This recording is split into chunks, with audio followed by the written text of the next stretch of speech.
Tonight, President Trump laments that he cannot call his daughter or any woman beautiful. I don't know, they'll say this is nepotism, but the truth is she's a very, you're not allowed to use the word beautiful anymore when you talk about women. You're not allowed. No. It's politically incorrect. No. It's politically, I will never call a woman beautiful again. And every man here, raise your hand. You will never ever say your wife, your girlfriend, anybody is beautiful, right? So I'm not allowed to say because it's my daughter Ivanka, but she's really smart. The remarks come at a time when the president is toxic to many women voters who once were reliable Republicans. In the latest CNN Generic congressional poll, women voters prefer the Democratic candidate over the Republicans 62% to 35%. It's a point that appears to be hitting home for the president. Tonight, in a very unusual move, the president's press secretary, Sarah Sanders, and his counselor, Kellyanne Conway, also appeared with the president at a campaign rally in Indiana. Back with me now, my beautiful panel. Mark Russell, David Gergen, the beautiful April Ryan, the beautiful Joan Walsh, Stephen Moore, and the beautiful Amanda Carpenter. Thank you very much. Amanda, the Republican Party is having a problem precisely with voters exactly like you. Yep. White, college-educated, once reliable Republicans. Why? It would help if he could find people who would support him that don't have the last name Trump or are not on his payroll. It seems like he has a hard time doing that. But I think listen, the first day after he was inaugurated, there were huge women's protests in light of worse things he said about women on tape. That was the beginning. And then there's other issues that inform this. The mass shootings that have gone on, Black Lives Matter marches, family detention at the border. I think a lot of those other things that aren't purely captured in an up or down polling question inform that base. And he's just never recovered from Access Hollywood, and it's only gotten worse on those policy issues that are activating women and making them run for office and vote for women.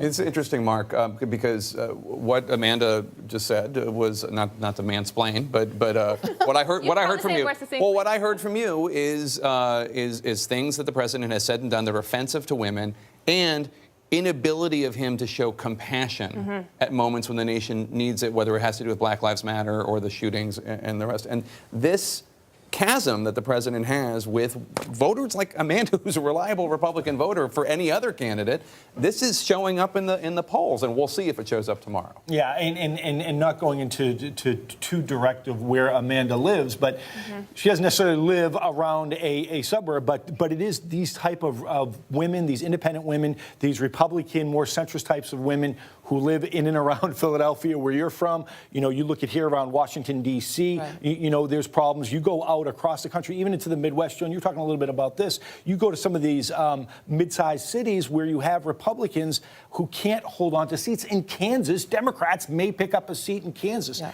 That is an amazing moment. The political map has shifted dramatically. I mean, I've made this case since Trump was elected. The Republican Party is now the party of the working class. So if you actually look at the demographics, of the white working class. The working class is multiracial. The white working class. If you look at those statistics on female voters, it's true Republicans are doing terrible with college-educated women. But if you look at women without a college degree, actually Republicans do pretty well. By the way, we never talk. Let me just make one other quick point. You mean white women without college white degrees. Women who are not. But here's the other point. Why don't you ever talk about the fact that Democrats have a huge problem with white men? I mean, that's one of the biggest demographic groups in the country. Is a Republican, and especially uneducated. The president is on the ballot. He says he's on the ballot, and that's why we're talking about Republicans. Let's talk about those outside of the umbrella, white educated women. Let's talk about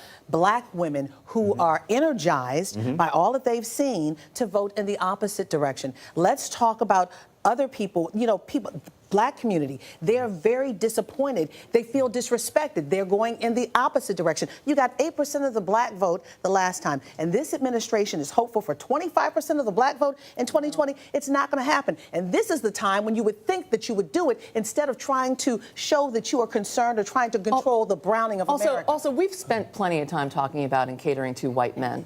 Steve, I'm just not going to worry about them tonight, okay? Okay. No, but they're beautiful people, too. But look, They are beautiful people, you too. talked Some about of my some gender best- gap. Democrats have a gender gap with men. David, I want to show you a snippet. Obviously, President Trump is aware. Somebody had said to him, you're not doing that great with women voters. This is a problem. You know, maybe this as a security issue will work. And President Trump, as always, reading the stage instructions aloud, revealed that the other day. Take a listen. Border security is also very much a woman's issue. Women want security. They want financial security, but they want security. Women want safe neighborhoods for their families, great schools for their children, and they want violent predators like we're talking about to be thrown in jail or thrown the hell out of our country. Do you remember security moms from the Bush era? The idea that you could try to convince all these suburban moms that terrorism was something that George W. Bush would handle. He's trying to do the same thing, except with undocumented immigrants. I totally agree with that, and I don't think he's aiming at college-educated women. He's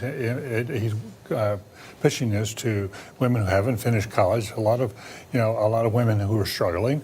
But I think that the problem he's facing is a historic problem. If you try to take away rights from people, they get angry, they get upset politically. That happened. Why did the evangelicals enter American politics back in the 1980s? Because the court ruled on Roe v. Wade and on prayer in schools and took those things away from them, and they got into politics. This is the same thing that's happening here. Women in the suburbs feel, you left out of your litany there, the Kavanaugh hearings and what Kavanaugh represents to a lot of suburban women. Yeah, I would lump that into me too, but I agree. But that issue is also entered. But it's not just about him giving offense to people, which he clearly does. It's not just about them viewing him as his predator in his own right, as he just started referring to predators. But it is about whether they're going to lose their rights.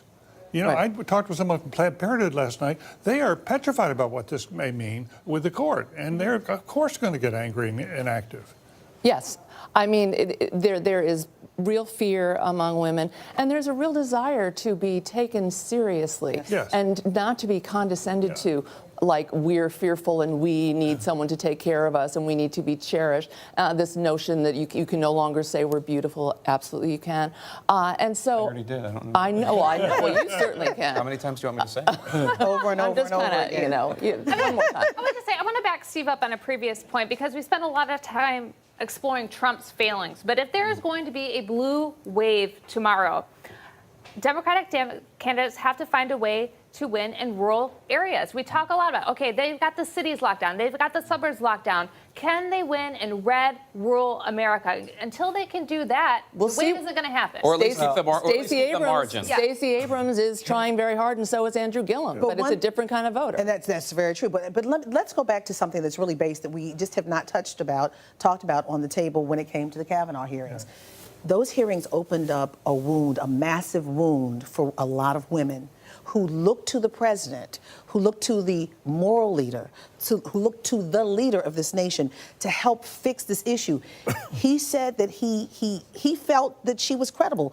Dr. Christine Ford was credible, but then he mocked her. And this is the man like the Kavanaugh hearings have provided the benefit of the Republicans. We'll see how Republicans. But the women were still hurt by how she treated them.